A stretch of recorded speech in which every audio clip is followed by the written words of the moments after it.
All right, welcome back. I'm Udi, and in this video here we are going to shape the snare. And so we can use compression to control the transient and the body of a drum sound. And when it comes to the snare, we want to do this because we want to either smoothen our snare out or fatten it up. And so we control the transients and the body, the amplitude. And also I'm going to show you how to glue a snare and a clap together. And these techniques are used on a drum bus, we use it on the master bus, but also to glue snares together when we're layering them. Yeah. So without further ado, let's get cooking.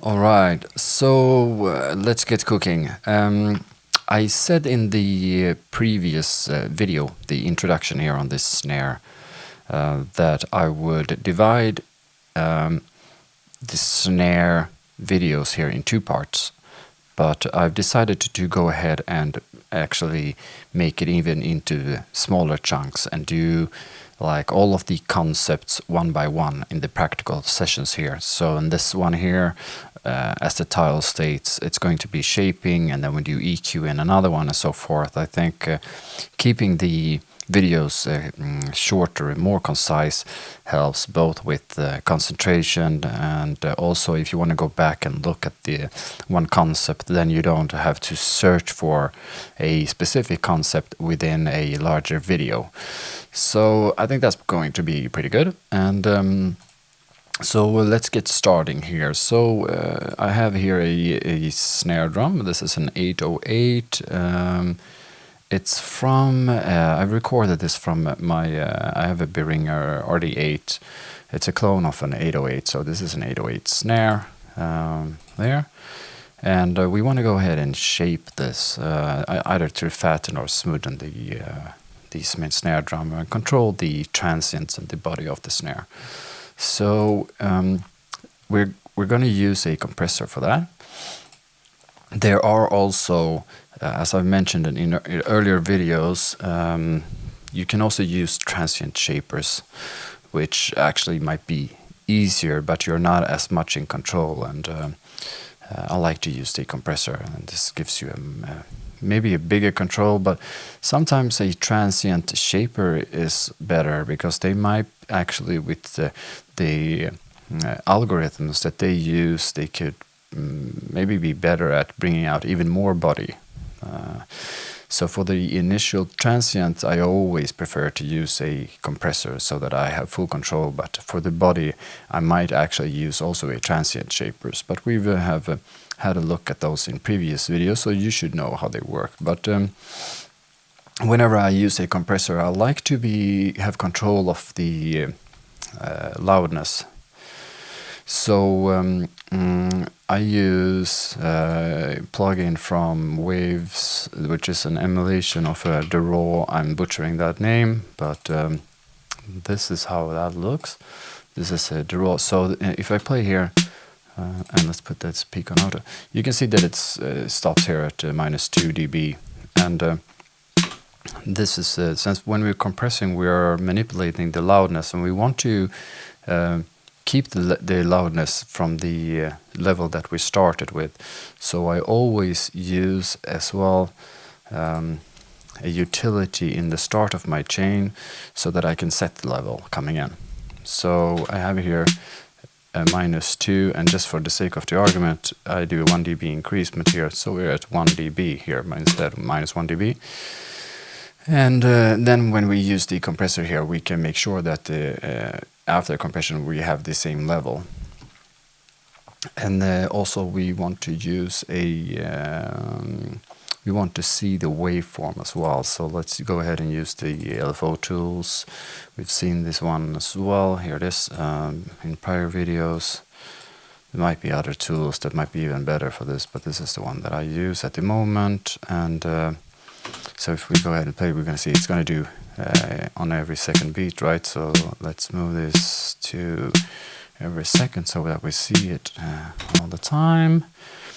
And then let's talk a little bit about the compressor down here. So when it comes to drum compression, we want to use peak compression.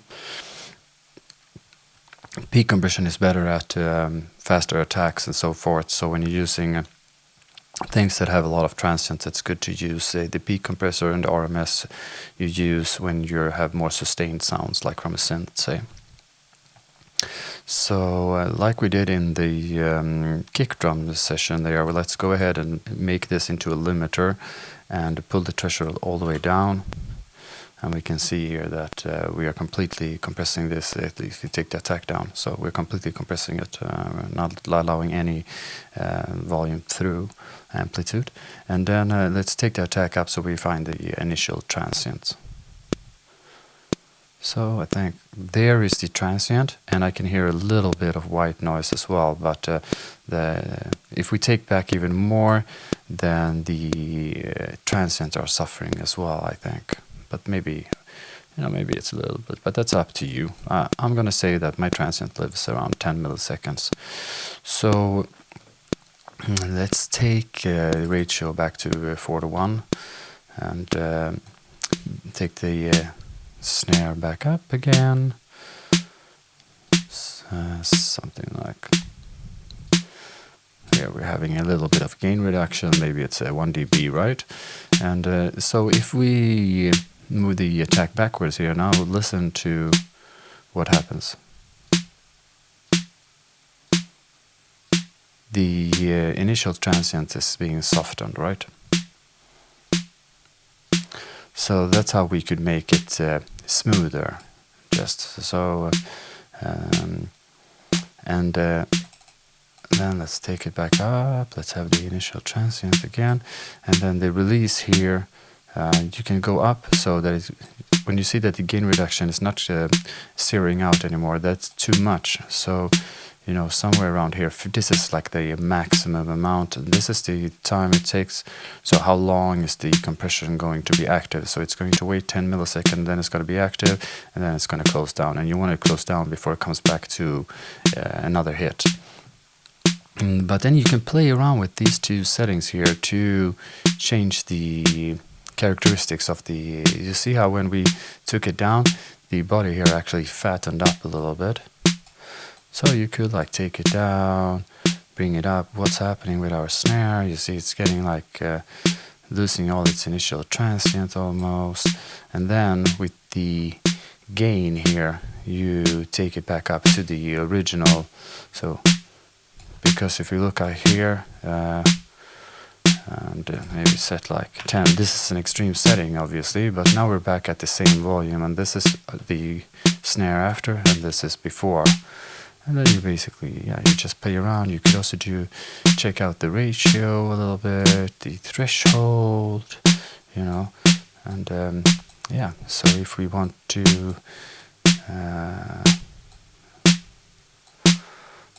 wait. It's because of the, now you should wait with bringing up the gain, obviously, until you have something that resembles the snare that you want to have, and then you bring in the level, right? So, okay, let's tame those initial transients. And so it's a medium attack and fast release. So fast release and a medium attack, and you kind of fatten up the sound. So this is, okay, but then also obviously you need to have the threshold down as well and the gain up. And we kind of made it like a fatter snare. Right. Okay, so the second, before we move on, I think what I do, and what I suggest that you would do as well, is group these two and give it a name, blah blah, and then save it with this little symbol here. And I've saved this before. It's called drum shaping on mine. That's the one that I'm using. Let's delete that one. I don't want to have that there. Let's remove these two. And the next concept that I want us to have a look at is gluing, using the compressor to glue two sounds, or two layering a snare and a clap here. And this could be like maybe you would use a drum machine and a real life from a drum kit, you know, like a live sample, and you are gluing those two together. But you just group in the sounds that you want to have in your layered snare. And actually, I had this down here, track delay. That is going to move the when it's going to hit. So this way but it might be, I mean, more normal would be maybe you have the clap coming a little bit afterwards, and that way the two transients are not competing with each other on the exact same millisecond. And you know what? Even just 1 millisecond is probably a much better setting, because we are working with this very small, yeah. And anyway, so when it comes to gluing two drums together, you do basically the same that with the drum shaping, because that's what we're going to do. We're going to shape again, but this time we're going to do it with a glue compressor. So we're going to Dynamics, find the glue compressor, and again, I'm compressing, so I want to have my gain, and then plugins, I want to have my Udiohn so I can check my levels and have my levels set. Right, let's check the input level and auto hold here. And this time, let's bring it down 2 notches. Reset it. Still, take it down maybe another 2. It's a bit too much probably, but it's fine. -2 dB. So now we know that. And as well, yeah. The Xfer as well, the LFO tool, let's go and grab that, and so that we can see the waveform. Must be a better plugin for this, but it's the one I'm using. So bring that up, and so we wanted to compress these two sounds together so that they sound maybe like one sound instead of being like 2 different sounds, and one is not playing, so it sounds like one sound, obviously. To group like so. So now we have 2 sounds, a clap and a snare coming together, but we want to compress these, like I said, so that they sound like one. And this glue compressor here, the attack, this 1 here represents 1 millisecond, 3 is 3 milliseconds, 10 is 10 milliseconds, and 30, and then down here is even smaller. But what's interesting is 1 to 10, because these are where the transients live, right? From 1 to 10. So if you have 3 milliseconds, then you're probably going to allow the transients to come through, and 10, you're really going to let them through. 30, yeah, they are, but you're probably going to miss the whole beat as well. And 1 is going to also it's also going to shape the initial transient as well. And then on these ones, these glue compressors, this is a replica of an SSL, I believe G, I think those are called, and they have special algorithms. So we use these with the automatic normally to get the magic of the glue compressor. You can use the other settings as well, but I have fiddled around quite a lot with this, and the A is the one that is doing the nice body compression here and creating the specific sound. So let's go ahead and also take it up to, let's leave it at 4 to 1. That's the most normal, but I guess we could go with an extreme as well. Let's go with the extreme, just to so we can see more on this waveform here, what's going on.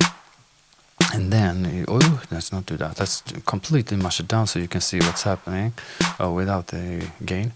So you see, if we go back, this is the original, and then when we go down, it's compressing the sounds, right? And so, but now it's much quieter. But we would take this up again to, we said it was -2 dB if I'm not mistaken. So there, take that down a little bit. Come on, baby. come on. Let's go up with steps. I think that's better, because you get 1 dB on every step. That's handy. So -2 should be there. So this is the original sound. And then when you see the glue compressor, it's actually giving it a lot of white noise and tail here. It's compressing like crazy. What happens if we take this down to 4? Well, we have a bit more of body here, but we're still getting that crazy tail. And if we have 2, we get even more of this mid here and the transient. So I think probably a good middle ground is, but let's do 10, and then let's take back the threshold, because, oops, sorry about that. Obviously we do not want to compress that much, but we should look here on this on the waveform, and then start taking the threshold back, and look how we are compressing the 2 sounds together. And that's a pretty sweet spot, I think. And you could hear as well. Look, also listen. Don't only look, but I think it's pretty good. But and then let's bring it back up. So that's the original. And I'm gonna click here after a little while. So now.